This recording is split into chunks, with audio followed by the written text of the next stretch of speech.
Hi friends, I hope everyone is doing well. Welcome to another sketchbook session video. My plan is to work on watercolor ground design ideas.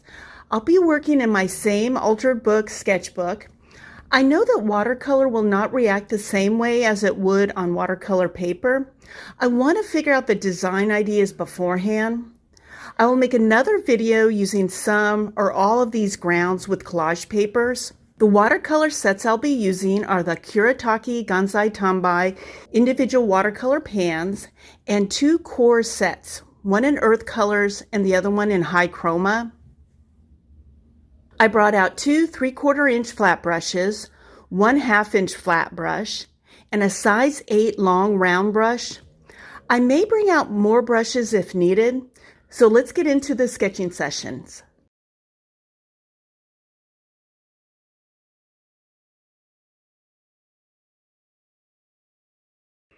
As a reminder, this is an altered book, so the pages are thin. I didn't glue any pages together to strengthen them. I like to put wax paper behind the pages I'm working on to protect the other pages. This is the first time I'm using watercolor in this sketchbook. I'm not sure if the watercolor will seep through to the other pages. For this first design, I want to work with circles. I brought out a template to draw them. I don't necessarily want perfect painted circles. The template circles are a guide. I wouldn't normally draw the circles this dark, but I want you to be able to see the shapes. Instead of drawing one size circle, I'm drawing two because I think it's a more interesting design.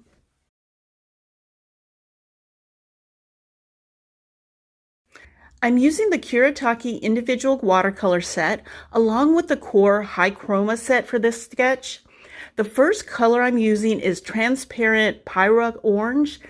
I think I'm pronouncing it correctly. I'll add the names of the watercolors that I'm using at the bottom of the video in that section so you have the correct name in case I mispronounce it.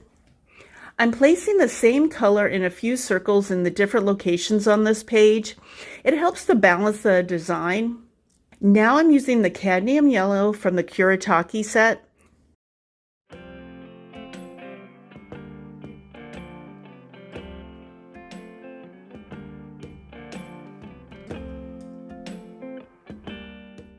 Next, I'm using the cobalt teal color, also from the core watercolor set.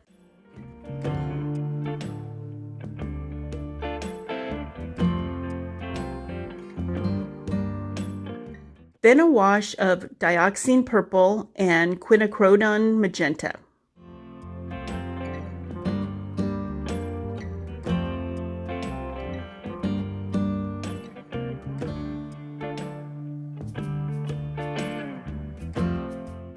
I brought out the circle template again to draw the same size circle on top of each one, but slightly off center. I want to see if I can get a good blend of the two colors overlapping each other.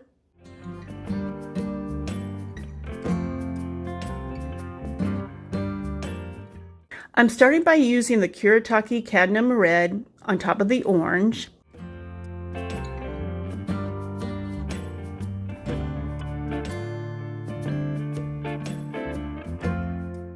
Next, I'm using the orange on top of the yellow.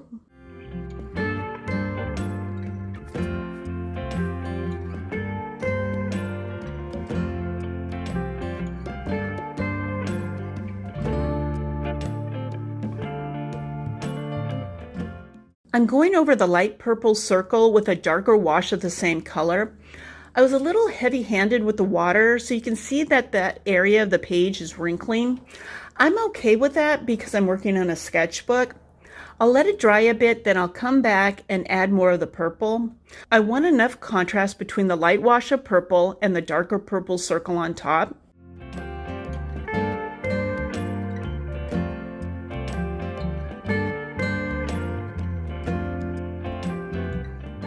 The next color I'm using is turquoise green deep from the Kuretake set.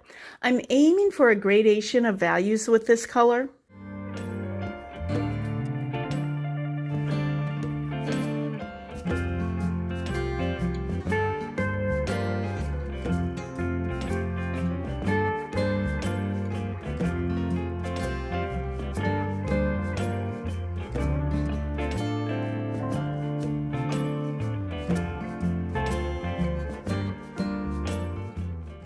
adding another layer of purple to see if I can get the top circle darker. I want to mimic what's going on with the dark blue circle.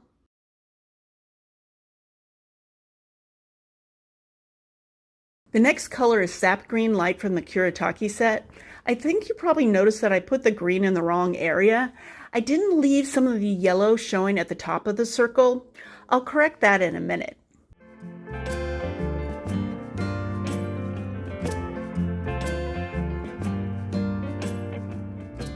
Another monochromatic circle, using magenta on top of the light magenta circle to get a variation of values.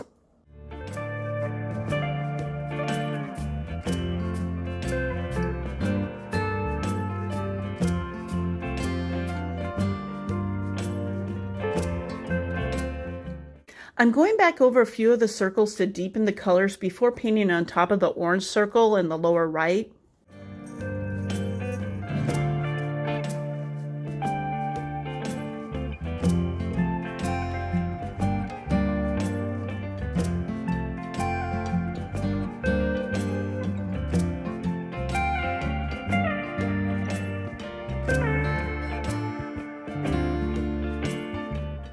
And lastly, I'm painting the purple on top of the orange circle. I'm testing to see if layering purple on top of orange would result in a muddy color, and it doesn't.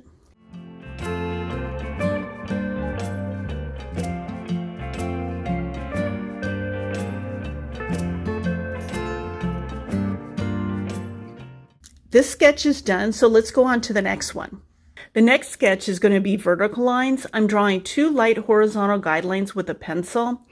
I want the vertical lines to be different lengths along with widths in 3 rows. The guidelines will help with the placement.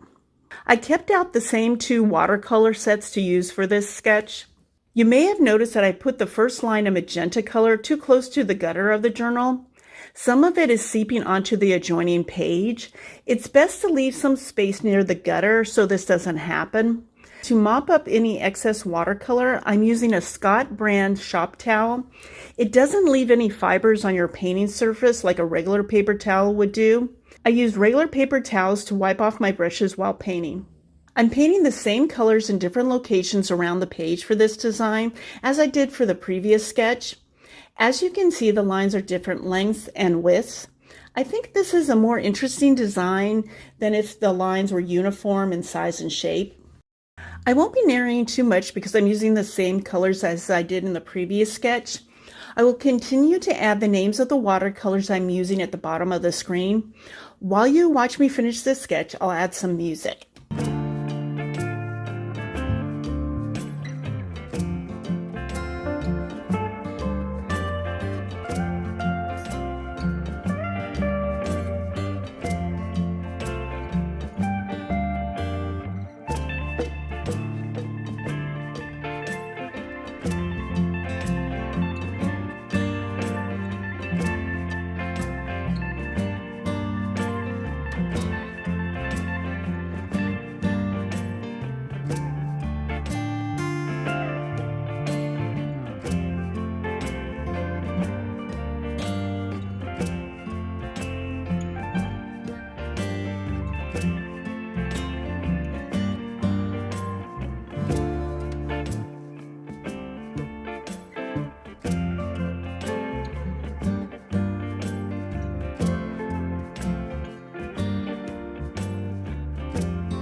Here are the finished first two sketches.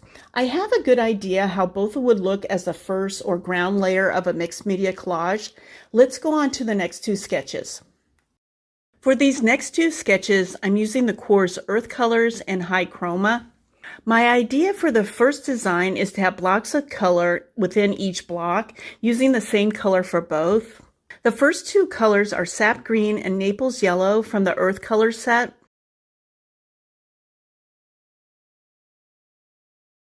This next color block is the Venetian Red, also from the Earth Color set. I want to mention that I'm letting the first light layer dry a bit before I come back in with the heavier, darker block of color. I don't want the colors to bleed together. I want more of a solid definition between the lighter color and the darker block of color. The next color is Cobalt Teal from the High Chroma set. I think it's a pretty combination of these three muted colors with this bright teal. Testing out different color combinations is another valuable way to use a sketchbook. I'll be doing this color testing on these two pages. I'm applying raw umber from the Earth Color set. I'm slightly overlapping on top of the Cobalt Teal. Besides creating an additional color, it's an interesting detail to this basically simple block design. And I want to point out that I'm varying the widths of the darker blocks of color within each lighter block. This is another way of adding an interesting detail to the composition. This final color is Indigo from the Earth Color set. As you can see, I'm overlapping it on top of two other blocks, creating new colors and adding more layers.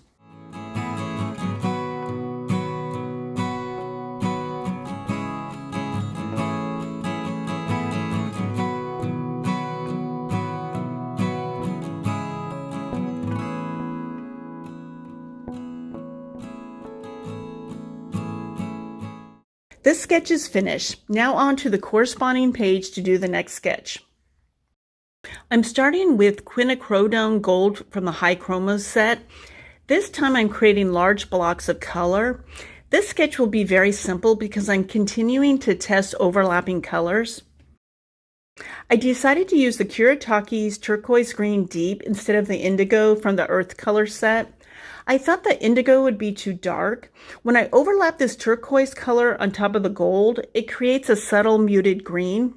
If I want to recreate this green color, I know which two colors to mix together. This is Green Gold from the High Chroma set.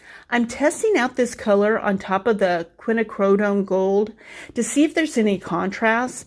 It turns out the values are very close. It's not beneficial to have these colors next to or overlapping each other if I want the look of high contrast. If I want a subtle contrast, then I would use these two colors. For the next shape, I'm mixing dioxazine purple with the turquoise green deep to see what color would be created. There wasn't much of a difference from the original turquoise color. I didn't mix in enough of the purple. I decided to paint a wash of purple on top of this shape to get it close to the color that I wanted. For the final shape, I'm using transparent Pyra Orange. I wanted to test to see if the orange would look muddy overlapping the bluish purple and the blue shapes. It doesn't, so I'm happy with the way it looked.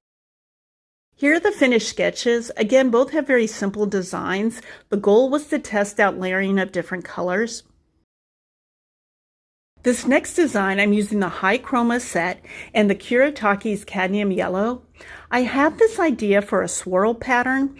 I'm not sure how I would collage on top of it, but I wanted to visually see the design that's in my head on a piece of paper. Creating it in a sketchbook is a good way to do that. I'm letting each swirl dry a bit before I apply the color next to it. I didn't want the colors to bleed into each other too much.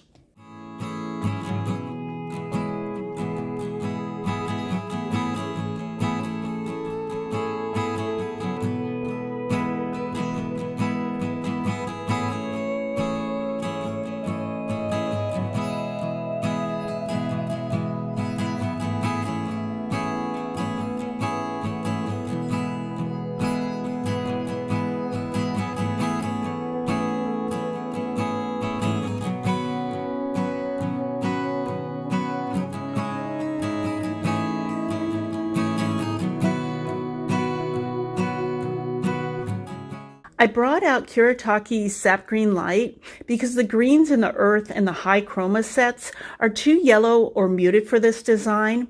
I wanted a spring green look, a clean looking green.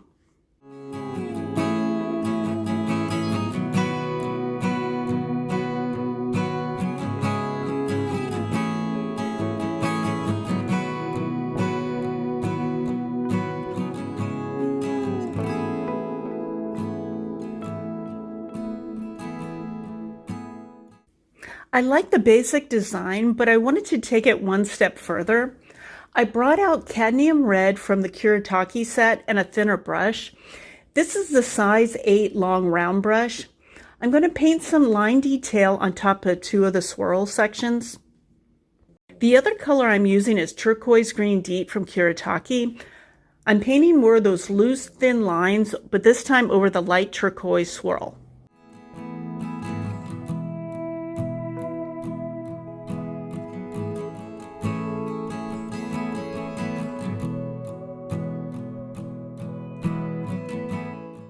Here's the final sketch. I have to think about how I would collage on top of it. I can come back to this sketch and try out different collage designs at a later time. For the right page, I have this idea of taking the acrylic pour paint technique, but using watercolor. I thought this would make an interesting ground layer for a radiating collage design. As you'll see in a few minutes, it wasn't the best idea to try this in a sketchbook. I'm putting dioxazine purple in one section of this palette, then spritz with water. I thought I would have more control over the amount of water if I use a spray bottle. I'm mixing with a metal palette knife instead of a brush. If I mix with a brush, too much of the watercolor would be absorbed into it.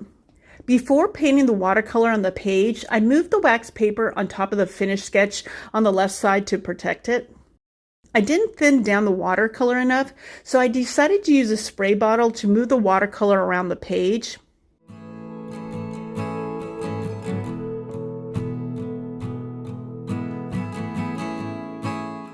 Mopping up the excess watercolor is a good use of the shop paper towel. It's more absorbent than regular paper towels, as well as not leaving fibers on the paper. I'm trying it a few more times to get the look that I want. With some manipulating of a brush and the spray bottle, I got sort of the look I wanted.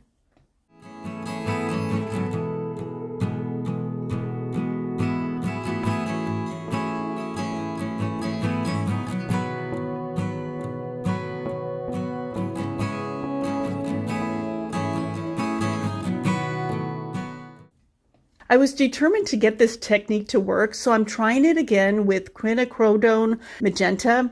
This time I just poured out the water since it needed a thinner consistency. And now you can see why it's best not to try this effect in a sketchbook. The magenta seeped over to the other sketch.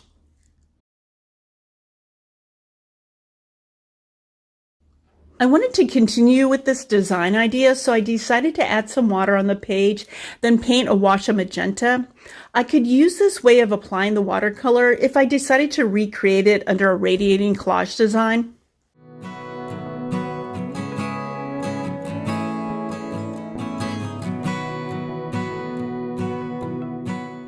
I came back in with cobalt teal to fix the swirl sketch. It would have bothered me if I hadn't done that.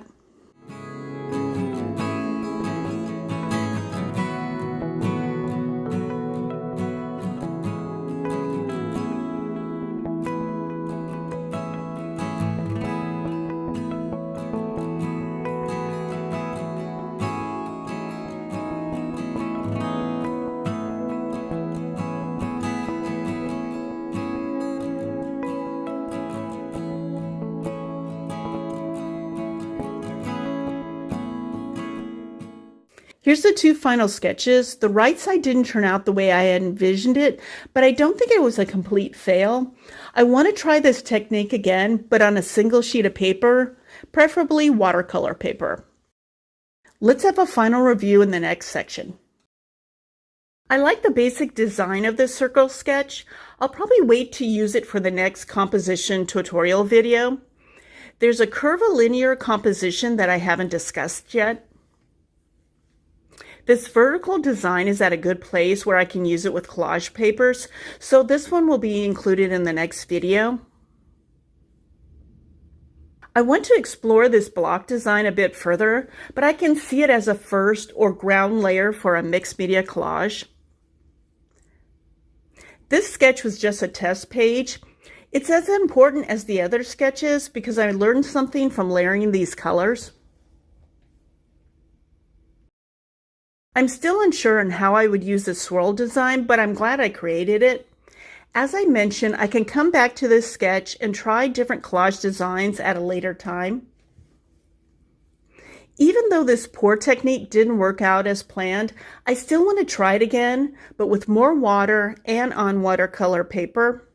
I still think it would look good under a radiating composition collage. I want to end this video with a reminder that working in a sketchbook allows you to try out different ideas before working on a finished artwork. There's less pressure when working this way. You can explore and have some fun. I appreciate you taking time out of your day to watch this video. Let me know if you have any questions. I hope to see you in the next one. Take care.